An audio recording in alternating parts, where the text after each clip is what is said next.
Welcome to Space News from the Electric Universe, brought to you by the Thunderbolts Project at thunderbolts.info. In the last few years, several of the comets discovered by amateur astronomer Terry Lovejoy have provided astronomers on Earth with dramatic and unexpected displays. In 2011, the perihelion of C2011W3 brought it to just 140,000 kilometers above the Sun's surface. Prior to the encounter, scientist Carl Battams of the Naval Research Laboratory wrote, "We have here an exceptionally rare opportunity to observe the complete vaporization of a relatively large comet." Yet after nearly 1 hour in the intense radiant energy of the Sun, the comet emerged intact. After the event, Carl Battams wrote, "I expected a diffuse dust tail to survive for several hours before fading away, but not any kind of nucleus. I was wrong, and I have never been so happy to be wrong." Last week, scientists using the dark energy camera fortuitously captured an image of another Lovejoy comet, C2014 Q2, at its current distance of about 51 million miles from Earth.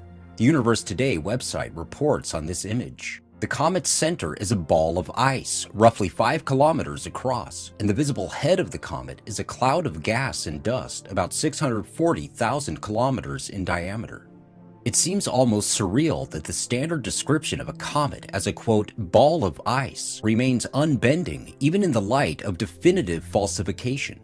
All of the comet nuclei photographed to date have revealed dry and rocky terrain, with only one comet, Tempel 1, even revealing light patches of frost, which were apparently deposited on the nucleus by the comet's coma.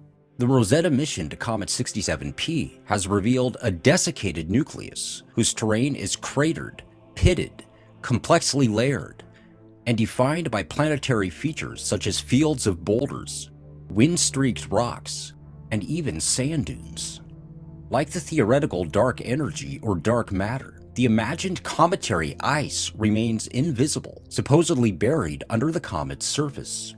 Based on the astonishing Rosetta findings, mission scientist Dr. Nicholas Thomas recently told the ScienceNews.org website, Rosetta has blown the dirty snowball idea out of the water. But it appears that science media have yet to receive the memo. On its own, this remarkable new image of Comet Lovejoy should be sufficient to force a reconsideration of the dirty snowball theory. The fine filaments extending from the comet are confined and twisted. The material behaves nothing like gas and dust dispersed in an electrically inert vacuum. It does, however, match the appearance of an electrical discharge in plasma, as documented in decades of laboratory experiments. The filaments are aligned and draw together. Parallel electric currents have a natural attractive force according to Ampere's law. As a comet approaches the inner limits of its orbit, accelerating through the Sun's weak electric field, it will begin to discharge to the plasma surrounding it, producing the familiar bright coma and tail. This explains the mysteriously rapid changes astronomers have observed in a comet's plasma tail. In 2013, scientists using the Subaru telescope in Japan observed significant changes in the tail of the Lovejoy comet C2013 R1 in a span of just 20 minutes. Principal investigator Jin Koda said of this discovery, "As we analyzed the images, we realized that the tail was displaying rapid motion in a matter of only a few minutes. It was just incredible." The SpaceDaily.com article states, "The reason for the rapidity of these changes is not well understood." As mentioned in the previous space news, a new scientific paper has confirmed yet another prediction of the electric comet theory. In the fall of 2014, the Rosetta orbiter's ion and electron sensor measured a high level of excess electrons, surprisingly close to 67P's nucleus. The paper reads, "IES has revealed the presence of greatly enhanced electron fluxes and densities, which appear to be associated with cometary ions created near the nucleus. Electron fluxes within a couple of hundred of kilometers of the nucleus greatly exceed solar wind electron fluxes." The paper continues, "These electrons must be partially confined to the vicinity of the nucleus by an ambipolar electric field. There is probably also some compression of the electron gas near the nucleus due to a magnetic field pileup.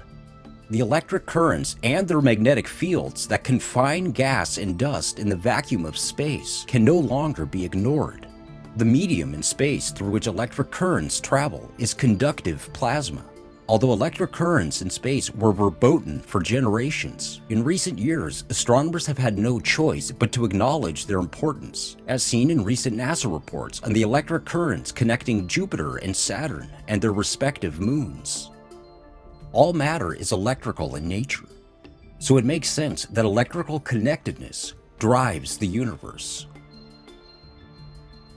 For continuous updates on space news from the electric universe, stay tuned to thunderbolts.info.